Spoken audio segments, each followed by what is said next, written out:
अस्सलाम वालेकुम।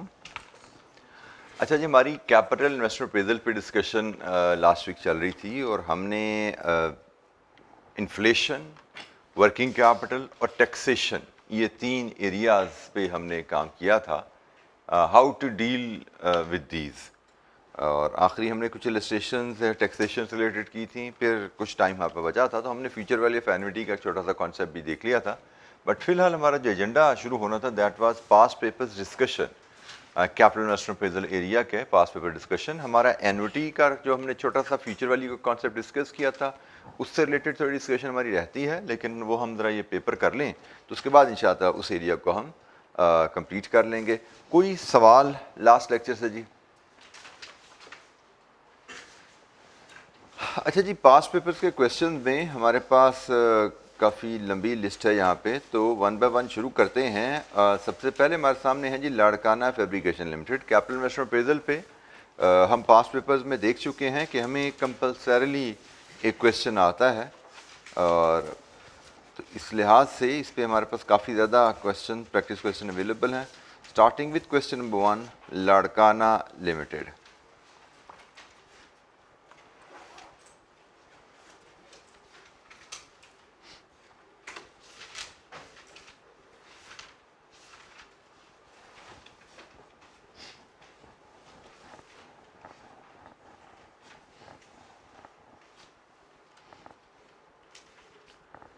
अच्छा जी, इस क्वेश्चन की रिक्वायरमेंट है determine the sales strategy which maximises the present value of total contribution. Ignore taxation in this part of the question. और पार्ट बी है evaluate the investment in the new machine using internal rate of return. पहले part में contribution maximising strategy और दूसरे part में IRR। अच्छा, इस question में शायद गालिबन कुछ डाटा मिसिंग था, इसलिए यहाँ पे जम्पशन मैंने खुद बाद में ऐड की हुई है। लाइफ प्रोजेक्ट की 5 years, this was missing in the question. तो यहाँ से अब हम क्वेश्चन पढ़ते हैं। 5 साल लाइफ का प्रोजेक्ट है और स्टोरी इसकी पढ़ते हैं जी। Larkana fabrication limited is considering an investment in a new machine with a maximum output of 200,000 units per annum. Maximum 2 lakh तक यूनिट्स बना सकती है वो machine. In order to manufacture a new toy, market research undertaken for the company indicated a link between selling price and demand. And the research agency involved has suggested 2 sales strategies that could be implemented as follows.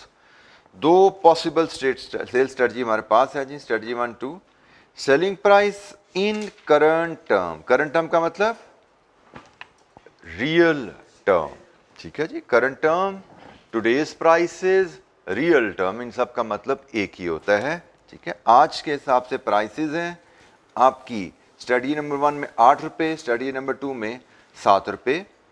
और sales volume in the first year जो मिलेगा हमें 1 lakh 1,10,000।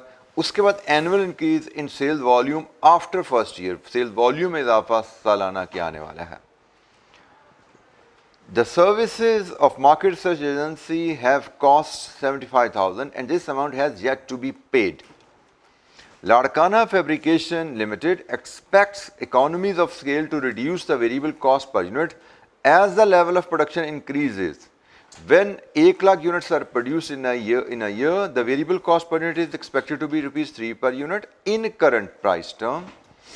For each additional 10,000 units produced in excess of 100,000, the reduction in average variable cost per unit of 0.05 is expected to occur. The average variable cost per unit when production is between 1,10,000 से 1,19,999, for example, is expected to be 2.95 in current price term, and the average variable cost per unit when the production is between 1,20,000 units and 129,999 is expected to be 2.9 in the current price term, and so on. The new machine would cost 1.6 million and would not be expected to have any resale value at the end of its life. Operation of the new machine will cause fixed costs to increase by 1,10,000 in current price term. The inflation is expected to increase by 4% per year. Inflation is expected to increase these costs by 4% per year. Annual inflation of the selling price and the unit variable cost is expected to be 3% per year. The company has average cost of capital of 10% in nominal or money terms. अच्छा जी, ये है कहानी project की। मैंने आपसे जैसे पहले कहा था कि हमें सबसे ज़्यादा मार्क्स जो हमारे होते हैं वो इस कहानी से कैश फ्लोज बनाने के हैं एनुअल इंटरवल में, कि किस डाटा वो निकालना जिसको हमने डिस्काउंट करके जो भी रिक्वायरमेंट है उसके मुताबिक काम करना है। हमारी पहली रिक्वायरमेंट उसने जो कहा वह सेल्स स्ट्रेटजी बताइए जिस पे present value of the total contribution maximum हो। हमें यहाँ पे दो सेल्स स्ट्रेटजी का जिक्र किया गया है। हमें उन दोनों सेल्स स्ट्रेटजीज का 5 साल लाइफ के हिसाब से कैश फ्लोज बनाने हैं और फिर उन कैश फ्लोज की प्रेजेंट वैल्यू लेनी है कंट्रीब्यूशन की, सिर्फ कंट्रीब्यूशन की। दोनों सेल्स स्ट्रेटजीज के तहत contribution which is revenue minus variable cost. तो हमें कंट्रीब्यूशन दोनों स्ट्रेटजीज का बनाना है और वहाँ से दोनों स्ट्रेटजीज की 5 साल की जो कंट्रीब्यूशन बनेगा उसकी पीवी लेनी है। जिस ऑप्शन में पीवी ज़्यादा है वो हमें यहाँ पे रिकमेंड करनी है। अच्छा जी, अब सबसे पहले एक और जो इश्यूज में आता है सर क्वेश्चन में कि भाई क्वेश्चन में इन्फ्लेशन का जिक्र आ गया, तो ये कौन सा केस बनेगा, रियल या नॉमिनल? हमने कहा था ना भाई, जब भी इन्फ्लेशन आ जाए तो क्वेश्चन में वहाँ पर दो ऑप्शन आ जाती हैं, एक हम रियल अप्रोच से कर सकते हैं, एक नॉमिनल अप्रोच से कर सकते हैं। तो ये क्वेश्चन किस अप्रोच से होना है, किस पेज पे रूल लिखा हुआ है? किताब खोलो जरा, शक्लें बता रही हैं आपको जैसे ये बात पहली दफा सुन रहे हो आप। रूल खोलो जरा, क्या रूल है नॉमिनल रियल अप्रोच की, जहां पहचान बताई गई है आपको? दोनों से हो सकता है। कहां लिखा हुआ है मुझे बताओ जरा, सफा यहां पे लिखा दोनों से हो सकता है, सफा बताओ मुझे जरा।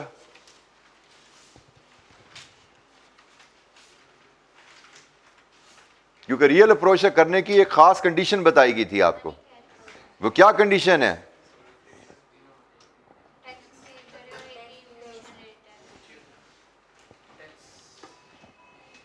ये क्या लिखा हुआ है किताब में, है ना ये चीज? कब होनी है रियल अप्रोच?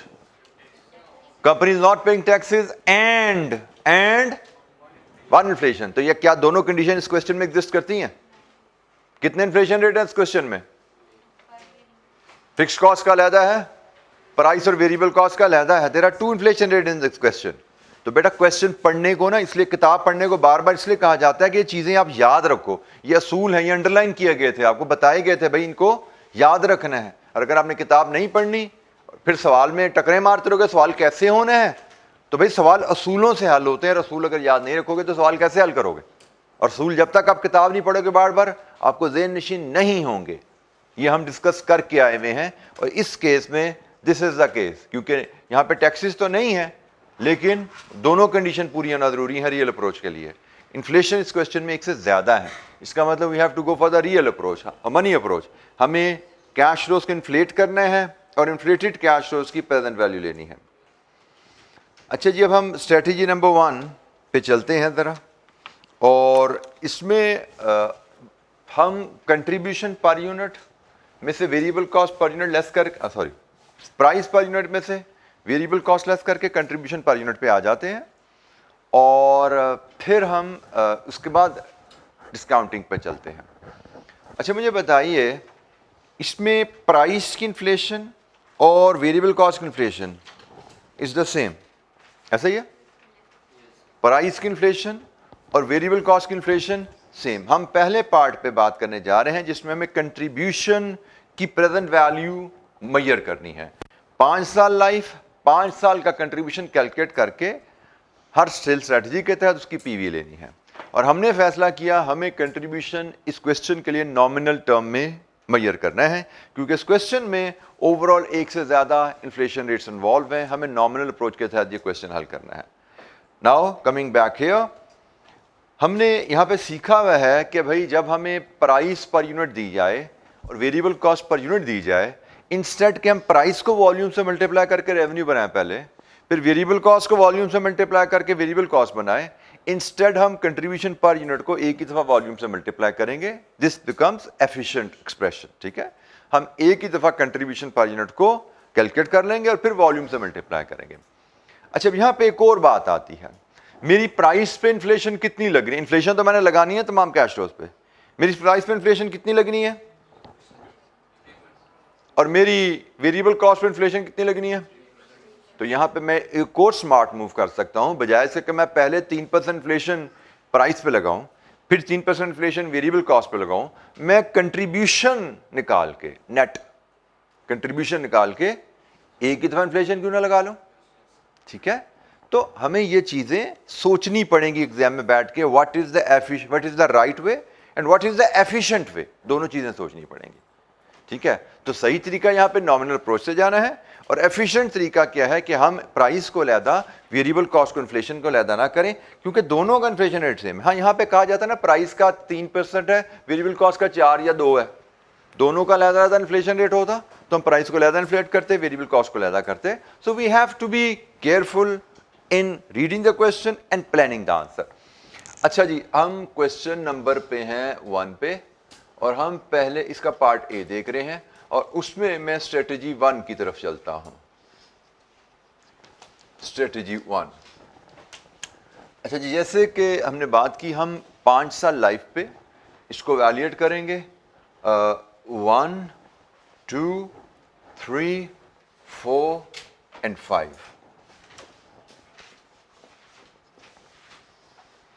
हमने जो फॉर्मेट डिस्कशन में भी हम लाए, हम प्राइस पर यूनिट लेंगे, इसमें से variable cost per unit less करेंगे, हमें कंट्रीब्यूशन पर यूनिट मिलेगा। कंट्रीब्यूशन पर यूनिट हम यहां पे जो लाएंगे वो रियल टर्म में होगा, अभी हमने इन्फ्लेशन ऐड नहीं की, फिर यहां पे इन्फ्लेशन ऐड करेंगे। कंट्रीब्यूशन में कितनी इन्फ्लेशन ऐड होनी है? 3%। तो जनाब मैं इसको कहूंगा, इसको 1.03 रेज्ड पर n से मल्टीप्लाई करो, तो हमें कंट्रीब्यूशन पर यूनिट जो इधर यहां पे ये रियल टर्म में था, यहां से ये मनी टर्म में पहुंच गया, और इस कंट्रीब्यूशन पर यूनिट को फिर मल्टीप्लाई मैं करूंगा एनुअल सेल्स से, तो मुझे यहां पे मिल जाएगा एनुअल कंट्रीब्यूशन। और इस एनुअल कंट्रीब्यूशन की मैंने प्रेजेंट वैल्यू लेनी है, ये नॉमिनल मनी कंट्रीब्यूशन है, इसको मुझे मनी कॉस्ट ऑफ कैपिटल पे डिस्काउंट करना है, और क्वेश्चन में मुझे money cost of capital given है 10%। सो यहां पे मैं फिर डिस्काउंट फैक्टर लाऊंगा 10% का, प्रेजेंट वैल्यू और net present value, sorry not present value, sum, ये कंट्रीब्यूशन का सम। ठीक है जी, कंट्रीब्यूशन का सम। नेट प्रेजेंट वैल्यू तो यहां पे नहीं आ सकती, क्योंकि नेट प्रेजेंट वैल्यू में तो हम PV of benefits minus PV of investment करते हैं ना, यहां पे तो पीवी ऑफ इन्वेस्टमेंट कुछ नहीं हो रही, यहां पे सिर्फ कंट्रीब्यूशन की पीवी ले रहे हैं और टोटल पीवी देख रहे हैं कि किस स्ट्रेटजी के तहत ज्यादा होने वाली है। अच्छा जी, starting with the price,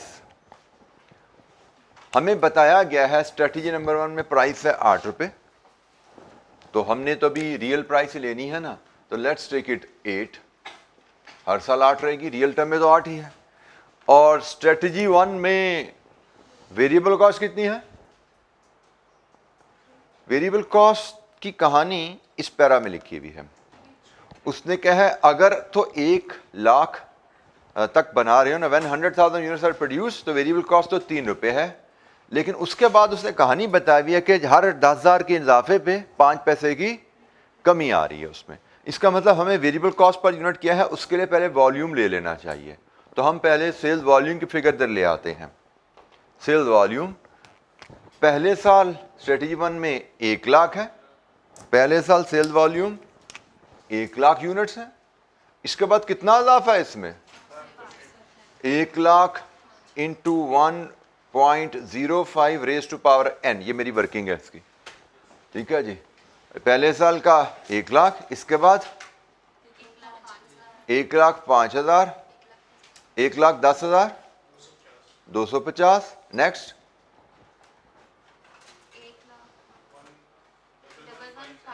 115,62, next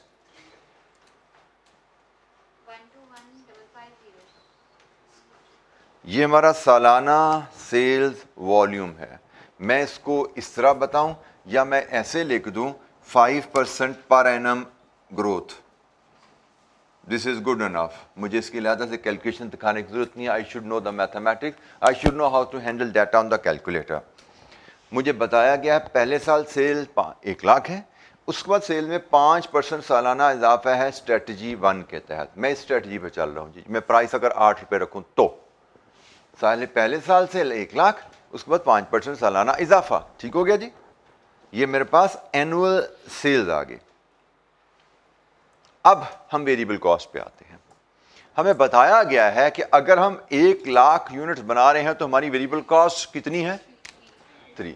ख्याल कीजिएगा ये वेरिएबल कॉस्ट रियल टर्म में ही गिवन है, तो मैं रियल टर्म में ही डाटा लेके चल रहा हूँ। रियल टर्म यहाँ तक हम चल रहे हैं, अभी इन्फ्लेशन हम ऐड नहीं कर रहे, इन्फ्लेशन हम यहाँ नीचे आके ऐड करेंगे। तो रियल टर्म में तो प्राइस वेरिएबल कॉस्ट 3 रुपये है। वेरिएबल कॉस्ट में कमी कब आनी है? जब मेरी प्रोडक्शन 1,10,000 टच करेगी। 1,10,000 से 1,19,999 के दरमियान वेरिएबल कॉस्ट होगी 5 पैसे कम। तो जनाब 1,10,000 पे जाके कम होनी है। अभी तो 1,05,000 पहुंचे, वेरिएबल कॉस्ट सेम रहेगी। यहां पे जनाब 1,10,000 क्रॉस कर गया, वेरिएबल कॉस्ट में 5 पैसे की कमी आ गई। यहां पे अभी उसी रेंज में है, कोई चेंज नहीं है। यहां पे जाके 1,20,000 का बैरियर क्रॉस हो गया, हर 10,000 पे 5 पैसे की कमी है ना, तो यहां पे मजीद 5 पैसे की कमी हुई, 2.90। ये हमें क्वेश्चन में एग्जाम्पल में उसने बताया हुआ है कि जब 1,10,000 से 1,19,999 के दरमियान प्रोडक्शन होगी, हमारी वेरिएबल कॉस्ट 2.95 होगी। और जब 1,20,000 से 1,29,999 के दरमियान प्रोडक्शन होगी तो वेरिएबल कॉस्ट 2.9। हमें उसने क्लियरली बताया सका जी हर 10,000 की जंप पे 5 पैसे की कमी होनी है। फॉर एग्जाम्पल, ये उसने 2 एग्जाम्पल्स हमें दी हुई थी। हमारा यहाँ पे काम उन्हीं एग्जाम्पल्स में हो गया कि हमारी जहां जहां प्रोडक्शन थी 1 लाख पे 3 रुपए, इस पे भी 3 रुपए, 1,10,000 क्रॉस कर गया 2.95, 1,10,000 से 20 के बीच में ही है 2.95, 1,20,000 क्रॉस हो गया 2.9। ये हमने वेरिएबल कॉस्ट पर यूनिट ले ली डिफरेंट वॉल्यूम्स पे। तो अब यहां से कंट्रीब्यूशन पर यूनिट 5, 5, 5.05, 5.05 एंड 5.1। और इस पे अब लगाएंगे इन्फ्लेशन, क्योंकि हमें नॉमिनल डाटा चाहिए, ये सारा रियल है। तो 1.03 raise to power 1, 1.03 raise to power 2, 1.03 raise to power 3, 1.03 raise to power 4, 1.03 raise to power 5। लीजिए जी, कंट्रीब्यूशन पर यूनिट 5.15 जी, 5.30।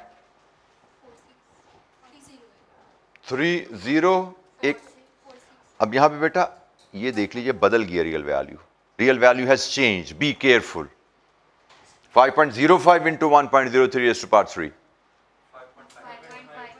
5.51। डाटा को क्लियरफुली हैंडल करना सीखिए। यहां तक तो रियल सेम थी ना, आपने 1.03 किया इंटू 1.03 कर दिया, बात ठीक होगी। लेकिन यहां पे अब बदल चुकी है रियल वैल्यू, ख्याल कीजिएगा।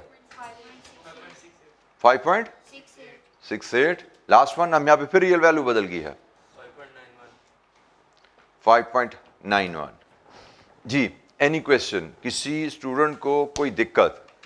हमने अगर मैं प्राइस पे 3% इन्फ्लेशन डाल देता, यहाँ पे मैं वेरिएबल कॉस्ट पे भी 3% इन्फ्लेशन डाल देता, तो मैं डायरेक्ट इस वैल्यू पे आ जाता। लेकिन मुझे 2 दफा इन्फ्लेशन की वर्किंग करनी पड़ती थी। चूंकि इन्फ्लेशन का रेट सेम है, आई सेव टाइम। मैंने इन्फ्लेशन की वर्किंग को एक दफा किया, सीधा कंट्रीब्यूशन मिला के अप्लाई किया। अगर प्राइस की इन्फ्लेशन, वेरिएबल कॉस्ट की इन्फ्लेशन डिफरेंट होती तो मुझे अलग-अलग ही ट्रीट करना था। We need to know efficient mathematics, क्योंकि एग्जाम में हमें मैथमेटिक्स भी ठीक करना है और एफिशिएंसी भी दिखानी है। कम टाइम में हम अपने काम को एक्यूरेटली कंप्लीट कर सकें, ये भी इंश्योर करना है जी। Any question?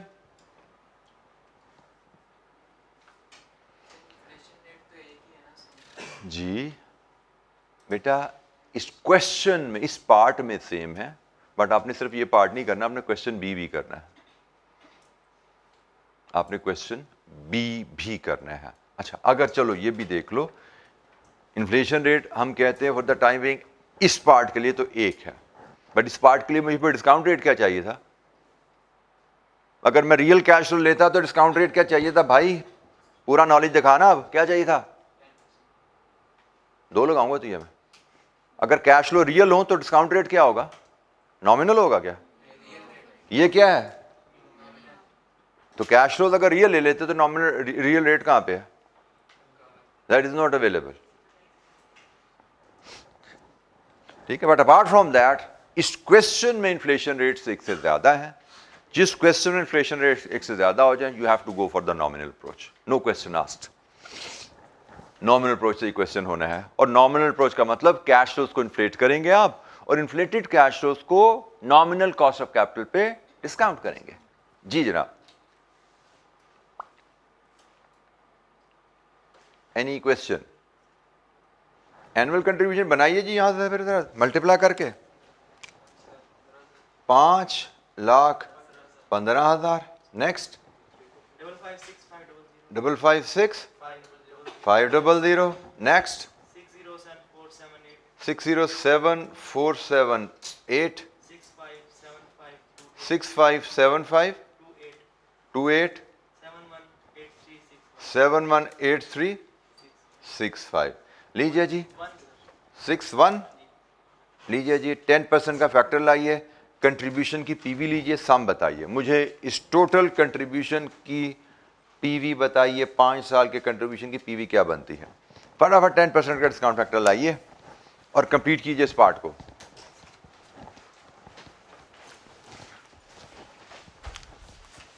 शाबाश, फटाफट कंप्लीट करें।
होगी पीवी? बोलो क्या आ रही है वैल्यू? टोटल सम बताएं बेटा मुझे, क्योंकि हमें प्रेजेंट वैल्यू ऑफ कंट्रीब्यूशन बतानी है यहाँ पे। 2279,214। लीजिए जी, वेरीफाई कीजिए फटाफट इस फिगर को।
ठीक है बेटा।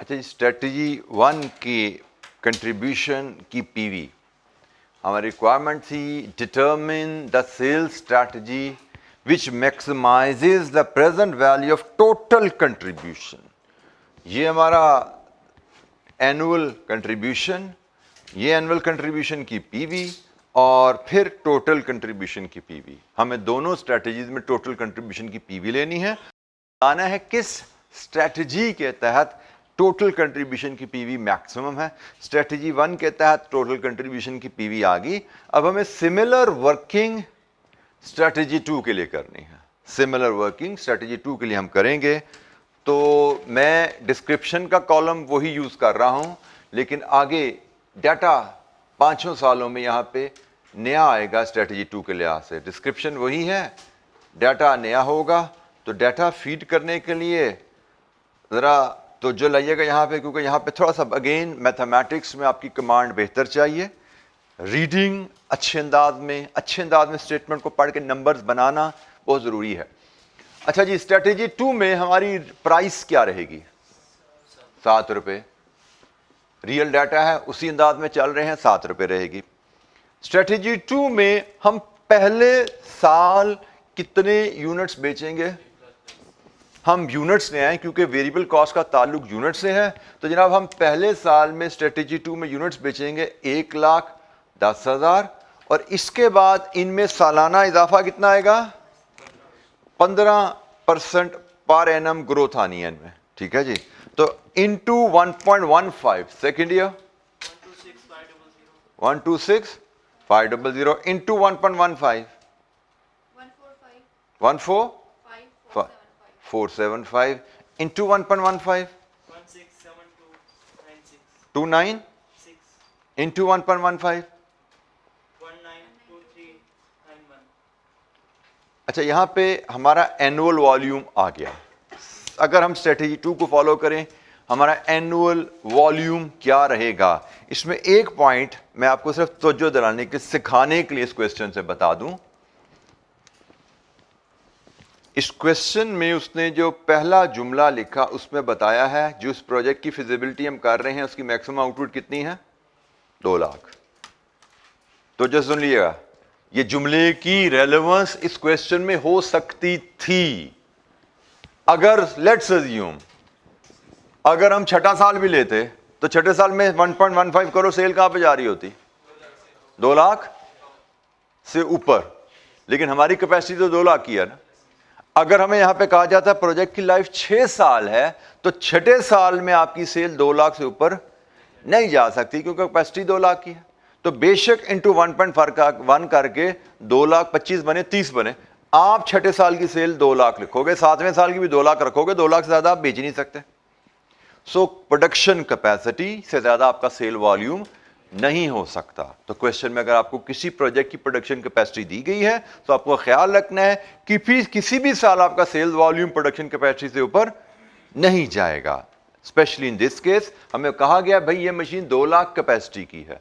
2 लाख कैपेसिटी, यहाँ पे तो लकीली 5 साल में कैपेसिटी 2 लाख को टच ही नहीं की।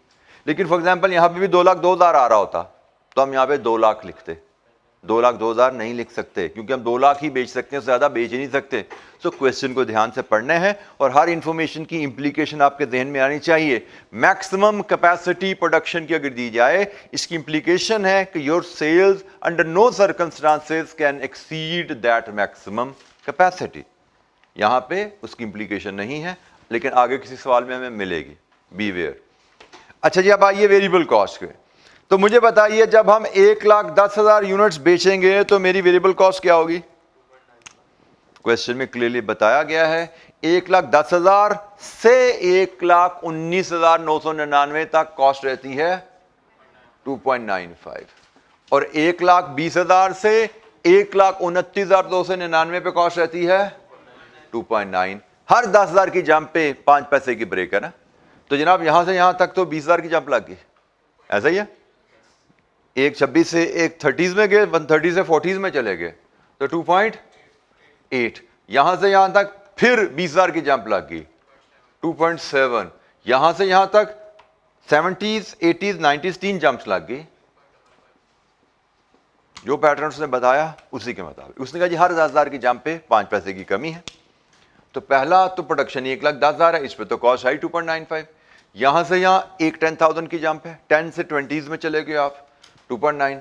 10 से 40 में, 20 से 40 में चले गए, 20 से 30 एक जंप, 30 से 40 दो जंप लगी, 10 पैसे कम हो गए। इधर से इधर फिर 40 से 50, 50 से 60 दो जंप्स हैं, दो जंप्स 20 पैसे 10 पैसे कम हो गए। यहां से यहां तक 3 जंप्स हैं, 70s 80s 90s में गए 3 जंप, 15 पैसे कम हो गए। लीजिए जी, आगे कहानी आसान है, कंप्लीट कीजिए। मुझे फाइनल फिगर आप बताएंगे यहाँ पे 20% पे, सॉरी टोटल पीवीएफ कंट्रीब्यूशन बताइए क्या है। कंप्लीट कीजिए क्वेश्चन, बाकी आगे स्टेप्स बिल्कुल सेम है।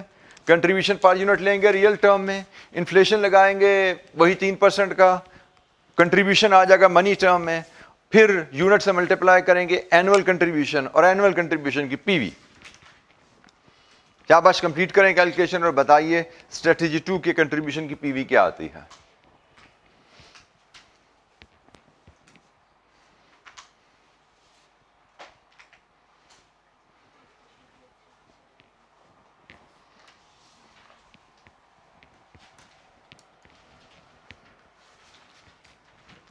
किसी बच्चे को कोई दिक्कत हो पूछिएगा, कोई बात समझ ना आई हो, एक्सप्लेनेशन समझ ना आई हो, कैलकुलेशन की बेस की पूछिएगा।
बेटा 1.03 रेज़ टू पावर 1 ये है, ये 2 है, ये 3 है, ये 4 है, 5 है, पावर नहीं लगी हुई, ये 1 है। ठीक है, आगे 2 से कहानी शुरू कीजिए, 1 लिखते नहीं है हम। ठीक है बेटा, चलें जी, क्लास वालों ने आपके कर भी लिया, बाकी भी ज़रा फटाफट कंप्लीट करें भाई।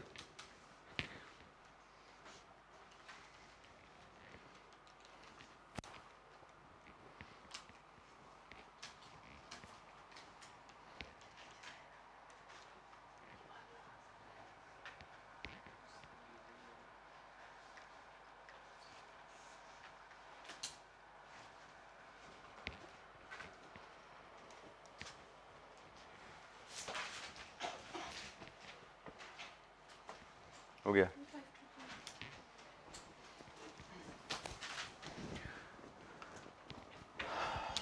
जी। आप बेटा पहले आपने नंबर बोला था, बोलो क्या? 2542 2542 474। 474। आपका बेटा यही आ रहा है? फर्क है कितना? थोड़ा सा चेंज है। 25444। कोई एरर हुई होगी शायद, इतना फ़र्क तो नहीं बनता। दिखाइए ज़रा एक थोड़ा सामने।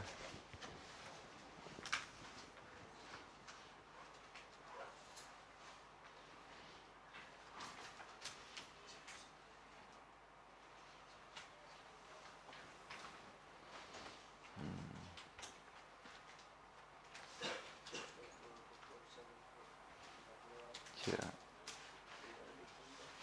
इसको ज़रा मल्टीप्लाई करके देखिए, सारे ठीक हैं इसका। वहाँ पे तो गलती तो नहीं हुई, वैल्यूज़ तो आपने ठीक निकाली पहले ही आप।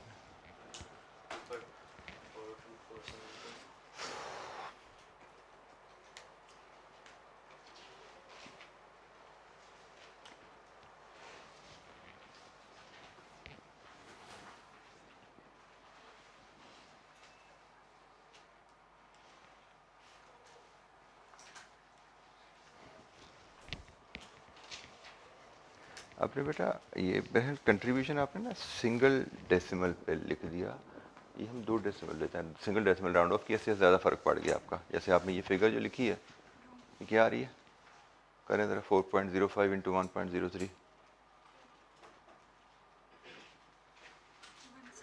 अच्छा, तो शायद आपने 2 डेसिमल पे नहीं ना लिखा, इसलिए से थोड़ा फ़र्क पड़ गया। बहरहाल राउंडिंग ऑफ का ही फ़र्क है। पर यूनिट में आपने जो राउंड ऑफ कर दिया ना, तो उसको जब यूनिट से मल्टीप्लाई किया तो काफ़ी ज़्यादा फ़र्क बन गया। But still rounding off difference not an error. लेकिन हैबिट बनाइए कि जब पर यूनिट डाटा है तो 2 डेसिमल तक ही लिखिए। जैसे यहाँ पे contribution per unit, variable cost per unit है, इसको 2 डेसिमल तक ही राउंड ऑफ कीजिए। ये एक जनरल प्रैक्टिस हमारी रहनी चाहिए। ठीक है, अच्छा जी, तो हमारी यहाँ से फिर strategy which is giving the maximum P contribution PV is strategy number 2। Strategy number 2 is giving the highest of the 2 PV of the contribution। हमसे पार्ट ए में यही मांगा गया था। स्ट्रेटजी बताइए जहां पे PV of the total contribution is maximum।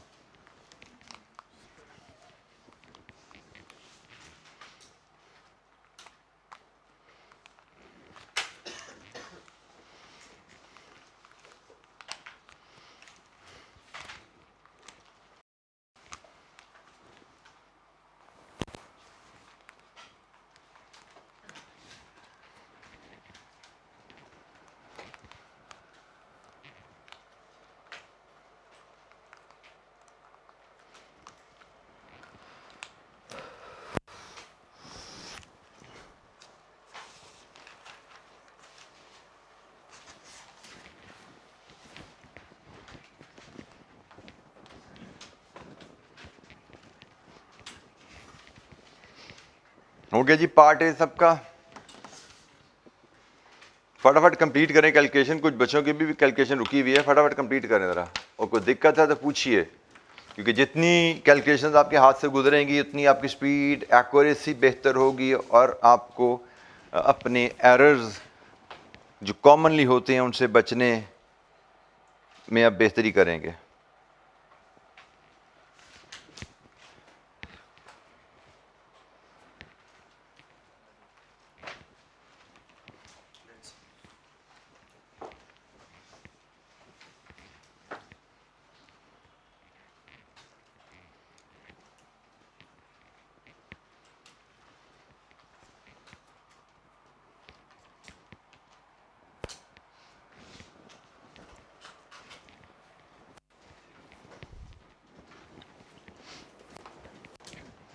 अच्छा, इसका पार्ट बी पे आइए ज़रा। पार्ट बी क्या है?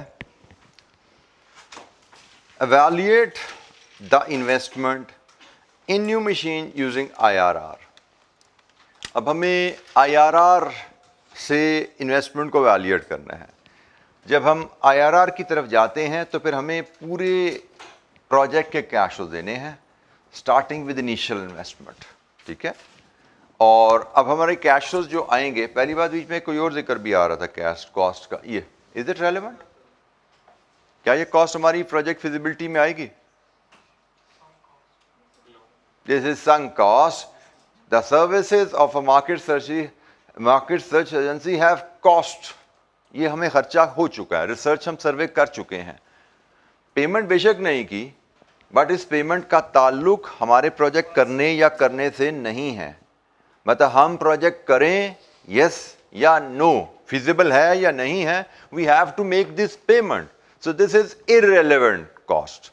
मतलब रेलेवेंट कॉस्ट की डेफिनेशन में एक अहम पॉइंट क्या है कि रेलेवेंट कॉस्ट वो होती है जो आपके यस या नो से बदले, आपके डिसीजन अंडर कंसिडरेशन से चेंज हो। तो हम ये प्रोजेक्ट करें या ना करें, हमें ये 75 तो पे करना है ना भाई, तो ये तो इररेलेवेंट है। फिर हमें क्या क्या चीज़ें कंसिडर करनी चाहिए? हमें इस प्रोजेक्ट की इनिशियल इन्वेस्टमेंट लेनी चाहिए, अगर उसकी रेजिडुअल वैल्यू है वो लेनी चाहिए, और इसके अलावा क्या है? फिक्स्ड कॉस्ट है, सालाना फिक्स्ड कॉस्ट भी है वो भी लेंगे, और definitely this contribution as well, ये कंट्रीब्यूशन पे तो लेना ना हमने, तो हम तो पूरे प्रोजेक्ट के 800 देंगे। तो मैं ये फॉर्मेट इस स्लाइड पे बिल्ड करता हूँ। हमारी फिक्स्ड कॉस्ट है जी, उसने कहा जी 1,10,000 इन करंट टर्म और इसकी इन्फ्लेशन 4% है, ठीक है जी।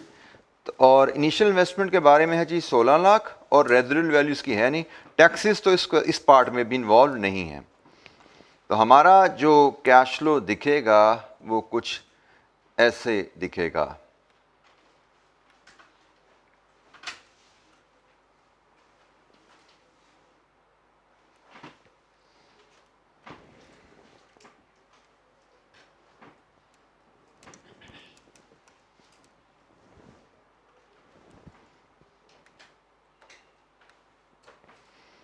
पाँच साल प्रोजेक्ट लाइफ है। अब हम पूरे 5 साल के कैश फ्लोज यहां पे उठाएंगे।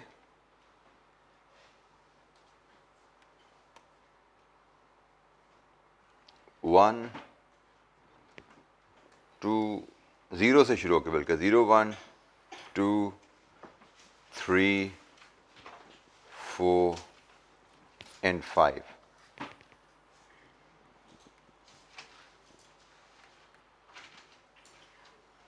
पार्ट बी, सबसे पहले हम इनिशियल इन्वेस्टमेंट ले लेते हैं, वो है जी 16 लाख।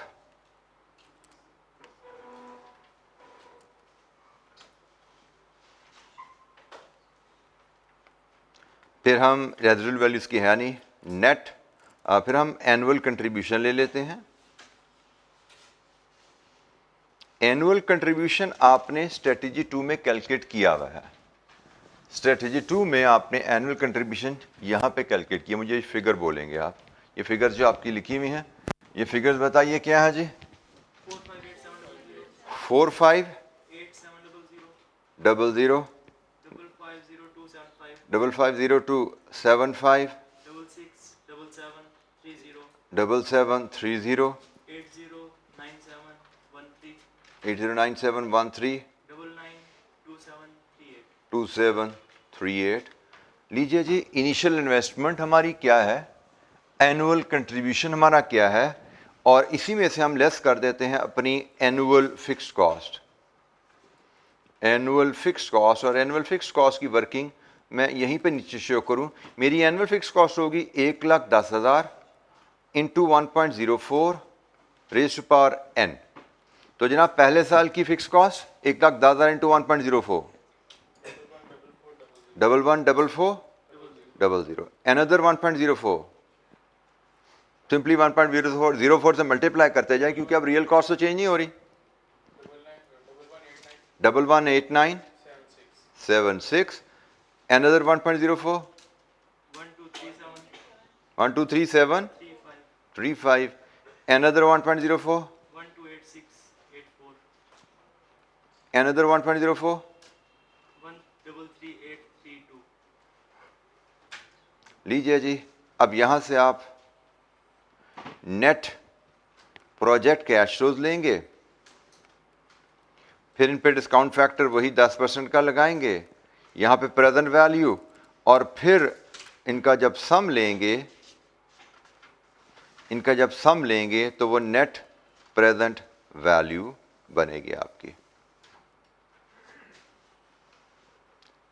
कंप्लीट कीजिए क्वेश्चन एंड एनपीवी मुझे बताइए क्या है।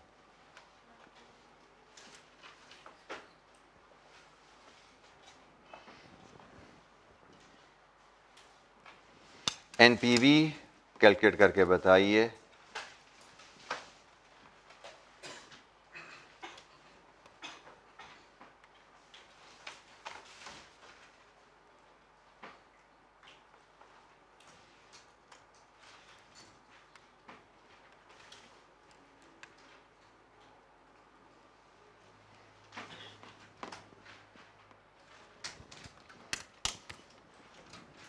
Complete the question for NPV.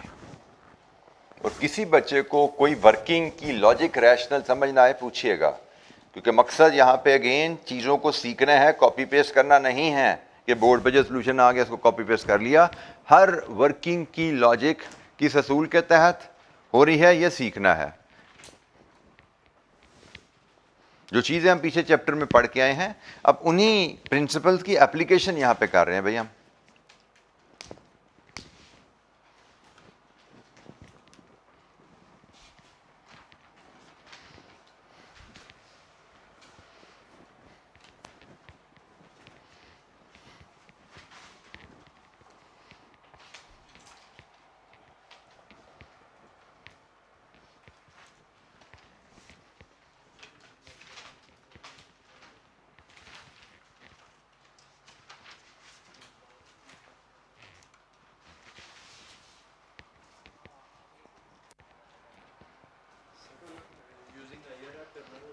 Oh my mistake भाई, यूजिंग आईआरआर करना था, हमें एनपीवी नहीं निकालनी। शुक्र है बता दिया आपने। तो खैर बाय द वे, अगर आप ऐसा कर भी लो, आपने एनपीवी निकाल ली, तो हम इससे आगे चलते हुए कोई एक और रेट लेके एनपीवी लेके आईआरआर भी कर सकते हैं, ठीक है। आईआरआर की गाइडलाइन है कि आप दो रेट जो सिलेक्ट करते हैं, एक रेट कॉस्ट ऑफ कैपिटल से नीचे एक ऊपर ले लेते हो, ये गाइडलाइन है। जैसे मैं यहाँ पे एक 5 और एक 15 लेके आईआरआर कर लूँ, मुझे ऐसा करना चाहिए।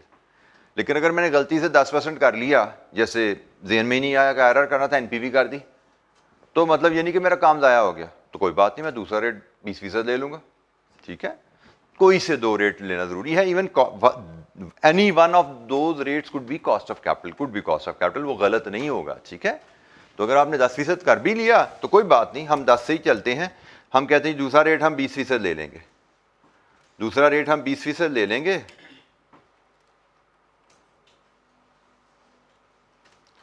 और फिर हम इसकी प्रेजेंट वैल्यू, इसकी नेट प्रेजेंट वैल्यू, और फिर आईआरआर लीजिए जी। हम 10 और 20% से ही काम करते हैं जी, इसी से भी काम हो जाएगा।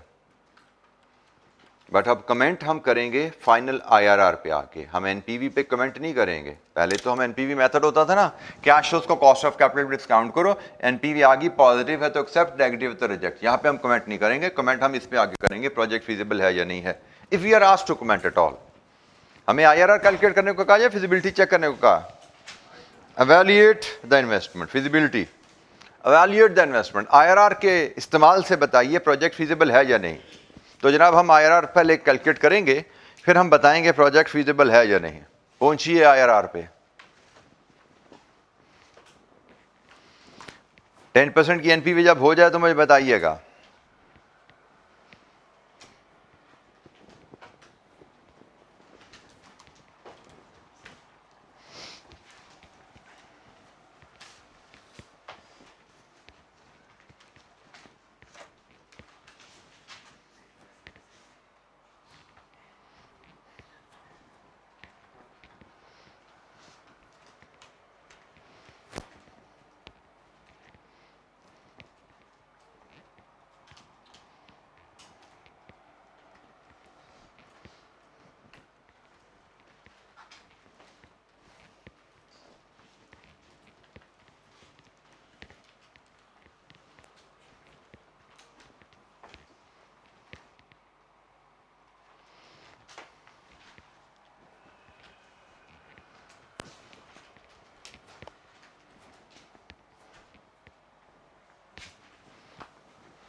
10% पे एनपीवी आई किसी बच्चे की भाई? 476,285 पॉजिटिव। 10% पे एनपीवी पॉजिटिव, 20% की एनपीवी चाहिए अब हमें। फिर इंटरपोलेशन से आईआरआर चाहिए। 20% की एनपीवी जब बच्चा कर ले बताइएगा मुझे।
ट्वेंटी परसेंट पे क्या बनती है जी एनपीवी?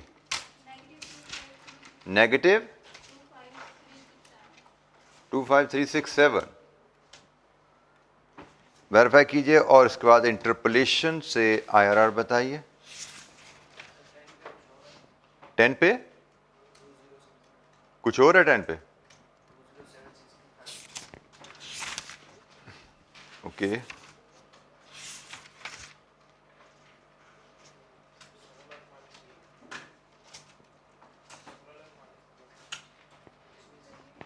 ये शायद ठीक है। 10% की एनपीवी तो ठीक लग रही है मुझे, आंसर से मैं मैच कर रहा हूँ तो ये ठीक है। 20% की एनपीवी भी ठीक है और इसके बाद इंटरपोलेशन से आईआरआर 19.5% आ रही है। हमसे कहा गया एवेल्यूएट कीजिए, हम एवेल्यूएट करके कंपेयर करते हैं इसको 10% कॉस्ट ऑफ कैपिटल से और हम कहते हैं चूँकि आईआरआर कॉस्ट ऑफ कैपिटल से ज़्यादा है तो प्रोजेक्ट फीजिबल है। ये दोनों वैल्यूज़ मैं आंसर से देख पा रहा हूँ तो दोनों वैल्यूज़ आंसर से मैचिंग है। लकीली उन्होंने भी 10 पर 20% दो रेट्स ही लिए हुए हैं, ठीक है। तो आंसर भी हमें अवेलेबल है, 10% 20% दो रेट्स लेके ही किया गया है। तो IRR is 19.5 and project is feasible.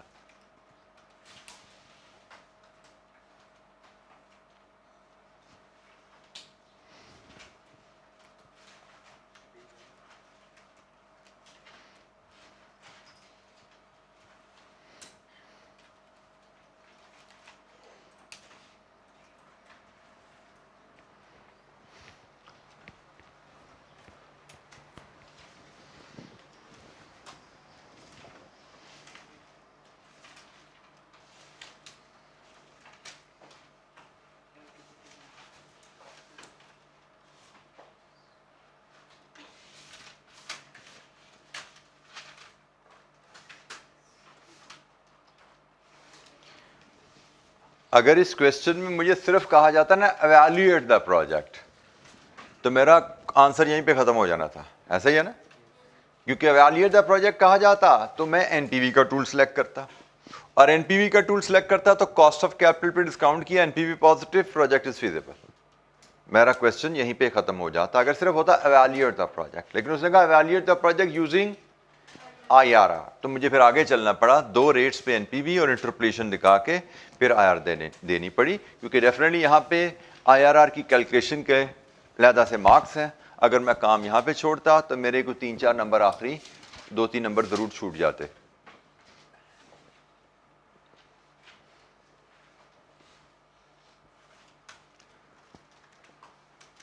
Ji any question?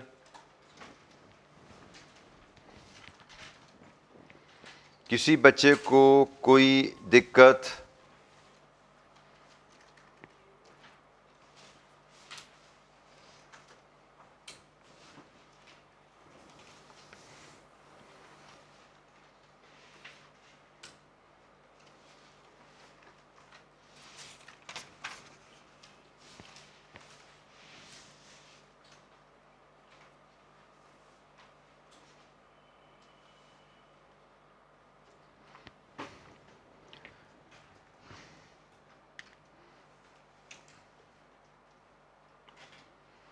अच्छा जी, हम आज अगेन टाइम फिर हमारे पास कम है, अगला क्वेश्चन नहीं कर सकते, तो दोबारा फिर वही काम करते हैं जो पिछली बार किया था कि हम कॉन्सेप्ट पढ़े थे फ्यूचर वैल्यू ऑफ एनविटी का। थोड़ी सी बात दोबारा उसी पे जाके उसी से रिलेटेड 2-4 एक्टिविटीज़ परफॉर्म करते हैं। हमने फ्यूचर वैल्यू ऑफ एनविटी का कॉन्सेप्ट पढ़ा था जिसमें हमने ये 2 फार्मूला सीखे थे, ऐसे ही है जी। हमने ये 2 फार्मूला सीखे थे कि अगर हमारे पास ऑर्डिनरी एनविटी, मतलब हम आज से साल बाद पहली इन्वेस्टमेंट करें और एक्स नंबर ऑफ ईयर्स के लिए, sorry n number of years के लिए आर रेट पर इन्वेस्ट करें, तो हमारे पास फ्यूचर में कितने पैसे इकट्ठे हो जाएंगे। और अगर हम एडवांस में इन्वेस्टमेंट आज से ही शुरू कर दें तो हमारे पास फ्यूचर में कितने पैसे इकट्ठे होंगे। ये हमारी डिस्कशन रही थी लास्ट लेक्चर में। इन 2 फार्मूलाज की हमने एप्लीकेशन सीखी थी। अच्छा, ये फार्मूलाज जो यूज़ होते हैं प्राइमरली, ये यूज़ किए जाते हैं प्रैक्टिकल लाइफ में सिंकिंग फंड के कॉन्सेप्ट में।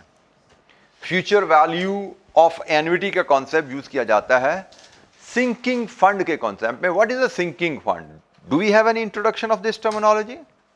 कुछ सुना हुआ ये टर्म पहले, सिंकिंग फंड सुनी हुई है किसी ने? हाँ बोलो, कोई बताने की कोशिश करो क्या होता है sinking fund. Make an effort, कोशिश करो क्या होता है सिंकिंग फंड याद करने की।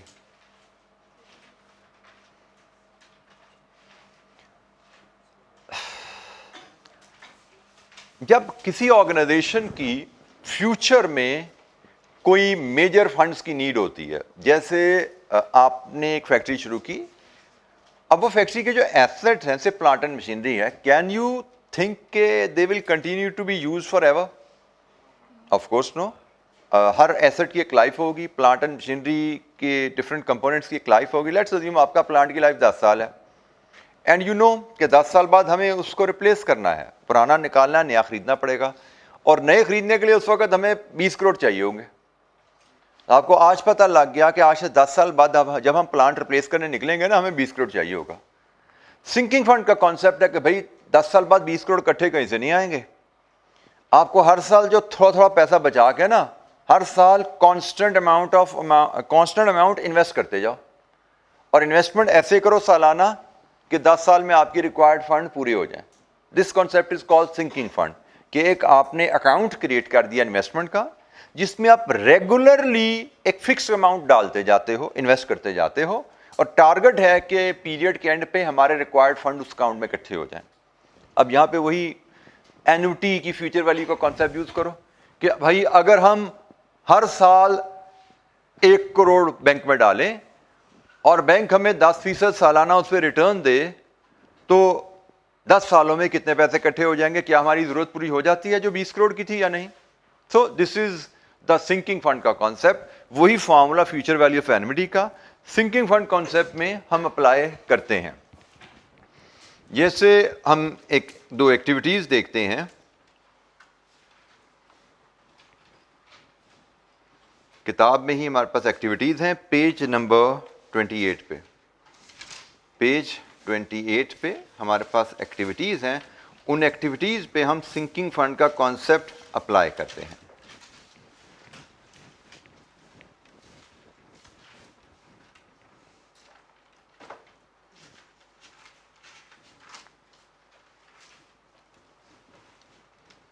ये जी हमारे पास एक्टिविटीज हैं। A man wants to save money to meet expenses of his son going to university. He intends to put 50,000 into account at the end of each year, each of the next 10 years. ठीक है जी, हर साल अगले 10 सालों तक वो पैसे investment का plan कर रहा है जनाब।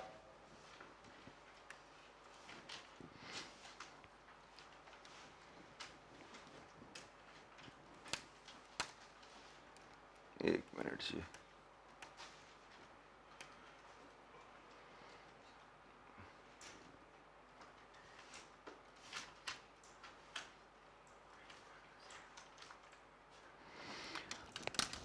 अच्छा जी, 50,000 into account at the end of each of the next 10 years. Account pays interest at 7%. What will be the balance on the account at the end of 10 years? 10 साल में हमारा बैलेंस कहाँ पे पहुँच जाएगा? अच्छा जी, यहाँ पे हमने देखा ये कॉन्सेप्ट कौन सा है? फ्यूचर वैल्यू ऑफ एन्युटी का। और ये कौन सी एन्युटी है, नॉर्मल या एडवांस? नॉर्मल, क्योंकि पहली इन्वेस्टमेंट कब हो रही है? ईयर एंड पे। तो जनाब इसके लिए फिर हम फार्मूला लेके आते हैं नॉर्मल एन्युटी का और उसके मुताबिक ये कैलकुलेशंस परफॉर्म करते हैं। तो नॉर्मल एन्युटी का फार्मूला ज़रा मुझे हेल्प कीजिए लिखने में। क्या था formula? S N is equal to क्या था? X into 1 plus R raise power N -1 और ये यहाँ पे होल से मल्टीप्लाई और एक्स डिवाइड विद आर। ये नॉर्मल एन्युटी का फार्मूला है। तो एक्टिविटी 1 के मुताबिक हमें चाहिए, अगर हम 50,000 सालाना जमा करें एक बैंक में जो कि 7% सालाना इंटरेस्ट देता है, कितने साल जमा करना है? 10 साल। तो हमारे पास कितने पैसे इकट्ठे हो जाएंगे? कितने पैसे इकट्ठे होंगे? 690,822 ये कुछ ज़्यादा नहीं होगा क्या? 822। ठीक है जी, हमारे पास 10 सालों में इतने पैसे इकट्ठे हो जाएंगे अगर हर साल के एंड पे 50,000 जमा कराते रहें, 10 साल जमा कराएं और 7% के हिसाब से वो अकाउंट हमें इनकम कमा के दे। तो हम 10 सालों में 6,90,822 रुपये इकट्ठे कर सकते हैं अपने फंड अकाउंट में। This is called sinking fund account, जिसमें आप कांस्टेंट अमाउंट रेगुलर इंटरवल पे इन्वेस्ट करते रहें to meet some future financing requirement. Future financing requirement क्या है? बच्चे की यूनिवर्सिटी के खर्चे पूरे करने हैं। इस रिक्वायरमेंट को पूरा करने के लिए एक फिक्स्ड अमाउंट रेगुलर इंटरवल पे आप इन्वेस्ट करते रहें। This is called sinking fund. ये पर्सनल लाइफ में भी हो सकता है, ये बिजनेस में भी होता है। जैसे मैंने कहा, वहां पे हमने कोई मशीनरी खरीदनी होती है, उसके लिए हम कोई फिक्स अमाउंट डालते रहते हैं। Activity number 2, a proud grand parent wishes to save money to help pay his new born grand daughter wedding. He intends to save 500 rupees every 6 months for 38 years starting immediately. The account pays interest at 8% compounded semi-annually every 6 months. What will be the balance on the account at the end of 18 years? अच्छा, यहाँ पे आप जरा तवज्जो कीजिएगा। ये formula था हमने जो पढ़ा, इसमें हमने पढ़ा था एन को ईयर्स, क्योंकि सालाना इन्वेस्टमेंट जा रही थी। अब यहाँ पे क्या इन्वेस्टमेंट सालाना है? इन्वेस्टमेंट सेमी एनुअल, मतलब साल में 2 दफा। तो जब इस तरह का केस हो तो N becomes the periods, N becomes the periods या नंबर ऑफ कैश फ्लोज। तो हमारे केस में how many cash flows are there? 36। 18 साल, साल में 2 दफा, टोटल 36 कैश फ्लोज हैं। तो N is 36, it is 36 6 monthly investments. ऐसा ही है। तो जब हमारे कैश फ्लोज की फ्रीक्वेंसी सालाना से बदलेगी तो हम अपने फार्मूले को मॉडिफाई करते हैं। पहली मॉडिफिकेशन क्या है कि एन फिर साल नहीं है, N number of cash flows हैं। ठीक हो गया। दूसरी मॉडिफिकेशन आर के ऊपर है। आर, जब कैश फ्लो सालाना थे तो आर भी सालाना था। अब कैश फ्लो हमारे 6 मंथली हैं तो R has to be 6 monthly. और उसकी कैलकुलेशन बड़ी आसान है।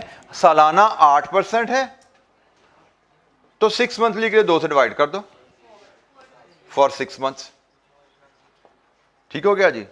हमने अपने वेरिएबल्स को क्वेश्चन के डाटा के लिहाज से एडजस्ट कर लिया। हमारे कैश फ्लो 6 मंथली थे तो हमने कहा जी N will measure 6 monthly periods. N is not now years, N is cash flows, जो कि हमारे केस में 36 है।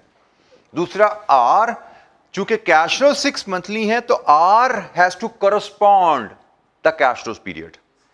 आर भी 6 महीने का पीरियड का होना चाहिए। हमें क्वेश्चन में सालाना 8% है तो 6 महीने का बड़ा सिंपल है, बटा 2 कर दो। 12 महीने का 8 है तो 6 महीने का 4 हो गया। अब आप सॉरी बेटा 6 months फॉर 18 years। अच्छा हाँ, जरा सुनो, दोबारा सुनो। the account pays interest of 8% compounded semi annually. बेटा 8% इंटरेस्ट, जब भी इंटरेस्ट रेट दिया जाता है it is always annual. Interest rate हमेशा एनुअल होता है. अगर आपको कहा जाए इंटरेस्ट रेट 8% है, इसका मतलब 8% सालाना है. और अगर आपको कहा जाए इंटरेस्ट 8% है, कंपाउंडेड सेमी एनुअली है. अच्छा, अगर 1000 की इन्वेस्टमेंट पे सालाना इंटरेस्ट 8% है, इसका मतलब 1 साल बाद कितने पैसे इकट्ठे हो जाएंगे? ऐसा ही है. और अगर आपको कहा जाए 1000 इन्वेस्टमेंट 8% कंपाउंडेड सेमी एनुअली है, रेट हमेशा एनुअल होता है. क्वेश्चन बताए ना बताए, रेट हमेशा एनुअल होता है. कंपाउंडेड सेमी एनुअल का मतलब 6 महीने बाद 4 और फिर 6 महीने बाद 4, मतलब 1000 पे 4% लगेगा एक, ये 1040 हो जाएगा, और फिर 1040 पे लगेगा 4%. इसको 1.04 अगर हम कर लें, इसको फिर 1.04 कर लें, तो ये जनाब बोलिए क्या फिगर बन जाएगी? 108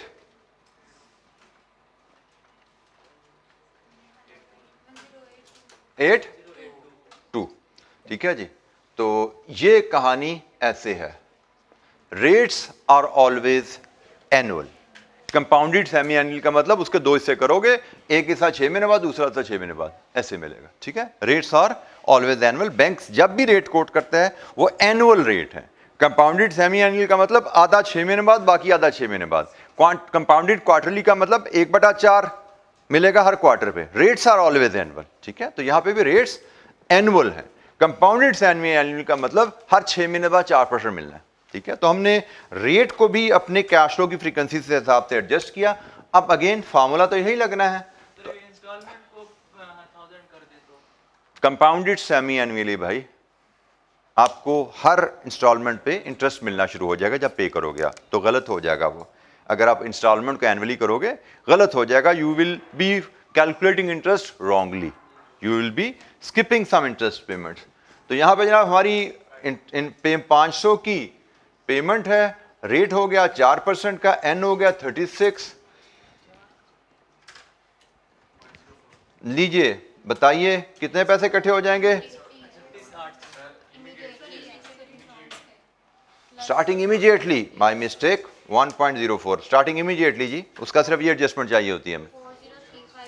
40351. लीजिए जी, इतने पैसे इकट्ठे हो जाएंगे. स्टार्टिंग इमीडिएटली है तो उसके हिसाब से हमें पता है 1+r हमें एडिशनल मल्टीप्लाई करना पड़ता है. तो ये स्टार्टिंग इमीडिएटली के हिसाब से, एडवांस एन्युटी के हिसाब से उसकी फ्यूचर वैल्यू की कैलकुलेशन आ गई.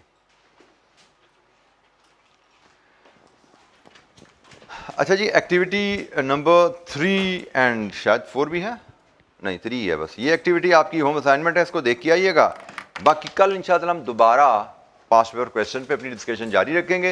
ये छोटी छोटी जो हमें टाइम बचा करेगा उसमें हम इस तरह की छोटी छोटी कैलकुलेशन को कवर करते जाया करेंगे. अगर हमें 2 क्वेश्चन पूरे करने का टाइम मिला तो पूरे कर लेंगे क्लास में.